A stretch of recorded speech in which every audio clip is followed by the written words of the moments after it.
Perhaps it was foolish of me to think that we could hide away forever. I really got a kick out of this film. I love myself a good Dracula story, but I love the way that this explores a new corner of the lore that, I mean, obviously it comes from Joe's short story, but nonetheless, it's such a unique corner. What was it about Joe's story that really spoke to you to want to help bring this to life on screen?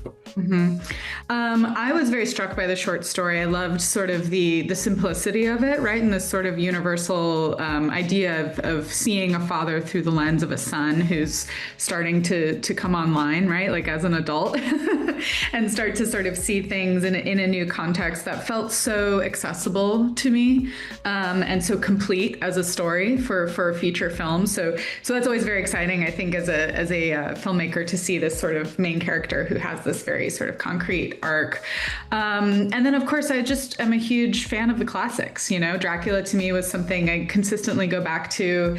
It's, it's our first found footage horror story. And Van Helsing had always been seen through this one lens, and we had always just seen him through this lens of this monster hunter. And so for Joe to ground him and make him real and make him complex and to add this sort of element of doubt to Abraham's legend was it just felt undeniable to me. And I got very excited as well because the story is very simple. It's really just the three characters. I started immediately thinking, okay, well, who else could we bring in from the classic, from the original, and sort of start playing with our understanding of Abraham and his mythology. And so it all just sort of blossomed from there. But I thought the short story was very exciting. As soon as I read it, I immediately said, yes, I think there's something here. So then touching on going back to the original, I do find it interesting how this expands the short story in terms of character roster and ties to Bram Stoker's book. I mean, especially we've got Mina still around and afflicted in a way. I'd love to hear, how much of those were conversations maybe you and Joe had together when you were putting together the script, and how much was maybe you going and feeling like this is, I think, what I want for my vision for this film. Yeah, I wanted to see the complete family because I think we benefit from seeing the full unit, at least for the first half of the film, and seeing the dynamic between the four of them, the two parents and the two children. And it just gave me a lot more runway to play with, to sort of see that dynamic and then see that dynamic change. So for me, bringing Mina back in was a no-brainer. That was the first thing we did. And also I find this version, this 18 years later version of Mina really interesting. We see her and we get to know her so well as a young woman, but we never imagine her as a mother, as a middle-aged woman, as someone who has lived this life and sort of the decisions she has made to get her to this point in 1915. So that to me was very exciting. It just felt like a very rich character. There's also very few women in the short story. And so I was sort of curious what happens if we bring her back in, and how does that sort of complicate the relationship between the sons and the father, right? Rather than just having this same dynamic the whole film through, how does bringing Mother in and all of her complexity sort of come and make then Abraham and Max's story more complex and interesting. I like that because that extra feminine presence really does, like you say, sort of makes it feel a little more well-rounded and makes the dynamic between Max and Abraham all the more tense of what's actually going to come from this. She's also a tie back to the original material because otherwise you really don't have anyone from the original click.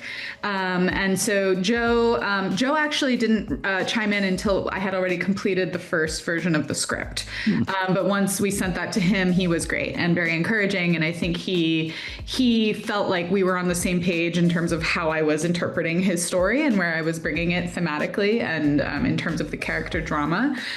So I had already I gave him sort of the complete version of it, and then we sort of chiseled from there. But yeah, it's been a pleasure, honestly, working with him. I love that. That sounds like a great dream collaboration, and has really turned into something special.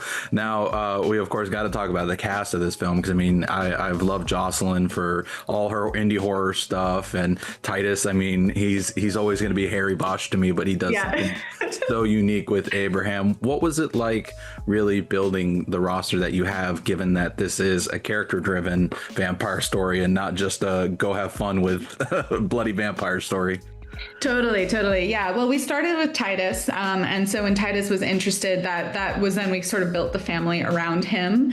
I always knew that I wanted Max to sort of resemble Abraham, and Rudy, the younger son, to resemble Mina. So we really wanted that diversity with the sons.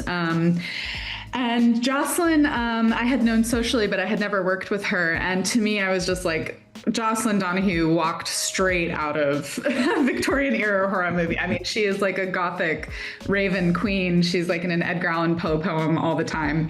And then so after I sort of reached out to her and said, hey, would you be interested in looking at this? She immediately said, I'm a huge Dracula fan. I had no idea. She's even more of a Dracula stan than I am. Like, she knows like the pages.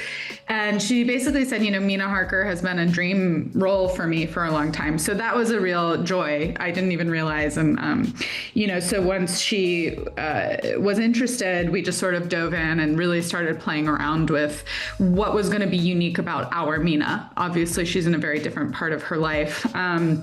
With Titus, I think Titus was very excited at the idea of grounding Abraham, right? So that he's not this sort of two-dimensional monster hunter action figure version of Abraham, but leaning into his status as a physician, as a doctor, as a working class man, as a man who has some deep-rooted fear that he hasn't been able to shake his whole life, that has manifested into this mythology and this sort of meta philosophy that he's created around himself, and how that fear manifests itself in his relationship to his sons, and then how the sons sort of grow up in this environment that Abraham has created, essentially.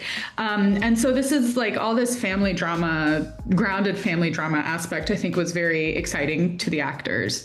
And then of course they can have fun with the bells and whistles and the frills. And, we had a lot of fun.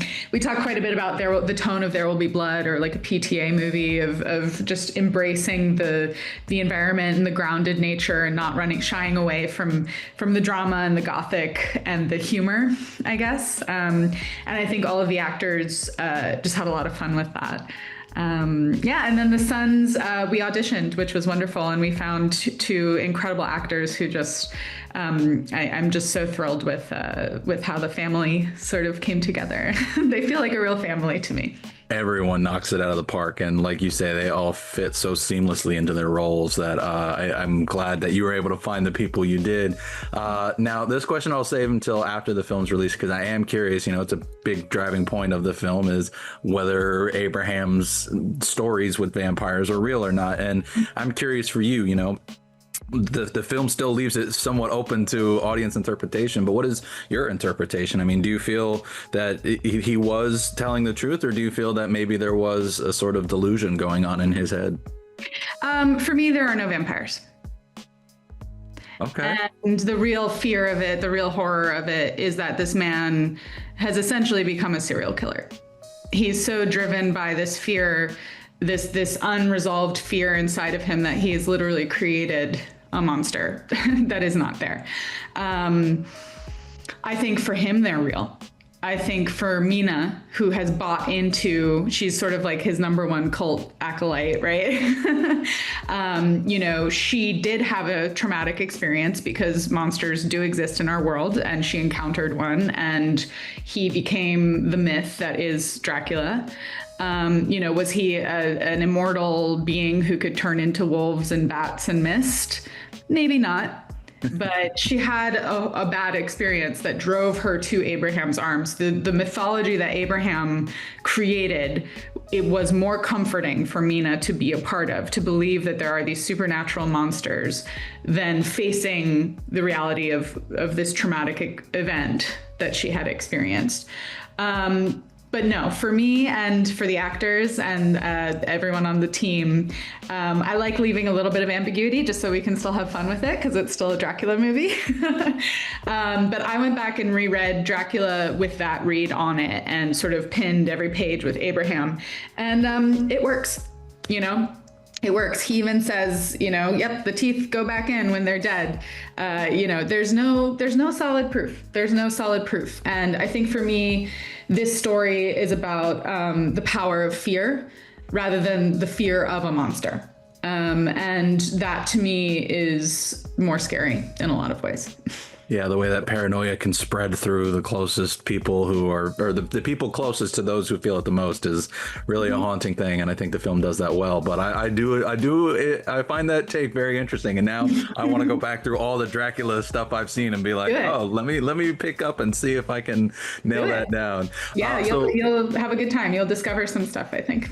I get the feeling I will. So very final question then. I mean, we do get glimpses of what appears to be Dracula, though, still in this film. And I'd love to hear what it was like finding that design, given that, you know, there's been everything from the bald head Nosferatu to the charming suave of many Draculas. What was it like finding the design for your film? It's such a funny question. I just sat down and drew a little sketch one day, and it was sort of based on, so my friend Forrest McLean, who plays Dracula in the film, is very, very tall, bald, very pale man. And I was just sort of sketching a little idea of him with this sort of high cowl that's actually pulled from an anime from 1997 that I really love, called Berserk, that has this sort of incredible death god who shows up, and we first see him as a silhouette, and that silhouette has always really stuck with me and felt very Dracula coded. And again, I liked the simplicity of it because, again, Max, we only see Dracula in the film through Max's perspective. The version of Dracula that we see is Max's imagining of the creature.